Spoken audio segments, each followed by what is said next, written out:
Materi kita pada kali ini adalah sel volta yang merupakan subbab dari bab elektrokimia. Aplikasi dari sel volta sudah banyak kita temukan dalam kehidupan sehari-hari, salah satunya adalah batu baterai. Prinsip kerja dari sel volta yang pertama adalah sel volta merupakan reaksi redoks, yaitu reaksi reduksi dan oksidasi yang berlangsung spontan. Yang kedua, prinsip kerja dari sel volta adalah terjadinya perubahan energi kimia menjadi energi listrik.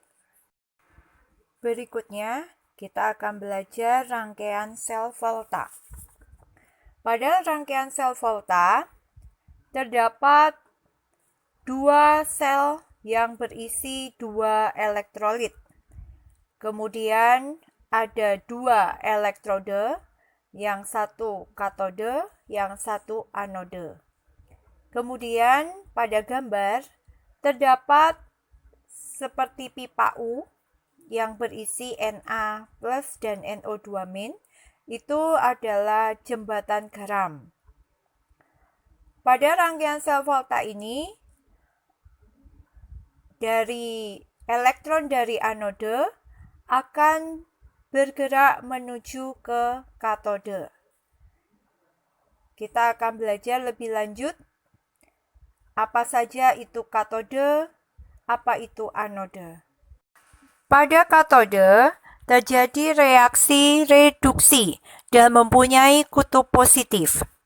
Elektrode yang dipakai pada katode merupakan logam yang sama dengan kation dari larutan elektrolitnya. Begitu pula anode. Pada anode terjadi reaksi sebaliknya, yaitu reaksi oksidasi dan kutubnya kutub negatif. Pada anode, elektrode yang dipakai adalah logam dari kation larutan elektrolitnya. Satu hal yang harus diingat dari konsep ini adalah Karp volta, yaitu untuk jembatan keledai untuk mengingat K yaitu katode, Re reduksi, P-nya adalah positif untuk sel volta. Sehingga salah satu saja kita ingat untuk mengingat konsep ini. Pada rangkaian sel volta terdapat jembatan garam. Jembatan garam ini berfungsi untuk menyeimbangkan kelebihan ion yang terjadi pada reaksi reduksi dan oksidasi yang terjadi pada rangkaian sel volta. Jembatan garam ini bisa dipakai berbagai jenis garam, seperti pada gambar memakai NaNO2. Kita bisa juga menggunakan garam-garam yang lain. Selanjutnya kita akan belajar istilah lain, yaitu notasi sel atau diagram sel. Notasi sel atau diagram sel ini merupakan cara penulisan dari reaksi reduksi oksidasi yang terjadi pada rangkaian sel volta. Pada gambar terlihat pada bagian kiri terdapat reaksi oksidasi dari seng menjadi seng 2+. Sehingga pada bagian kiri yang ditulis terlebih dahulu selalu adalah bagian di reaksi di anode. Kemudian dipisah oleh tanda tegak 2 merupakan jembatan garam. Kemudian yang ditulis berikutnya adalah reaksi reduksi atau reaksi yang terjadi di katode. Bagian terakhir dari materi tentang sel volta ini adalah potensial sel.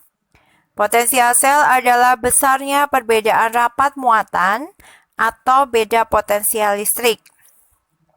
Di situ sudah dituliskan rumusan dari perhitungan potensial sel, yaitu E0 sel sama dengan E0 katode dikurangi E0 anode. E0 sendiri adalah besar potensial reduksi dari setiap ion-ion. Nanti E0 ini akan diketahui dalam soal. Demikian materi kita tentang sel volta. Ini menjadi subbab kedua pada bab elektrokimia. Untuk berikutnya nanti masih ada subbab sel elektrolisis dan hukum Faraday. Semoga video ini dapat lebih dipahami dan pembelajaran kita tentang bab elektrokimia juga lebih mudah dipahami. Terima kasih.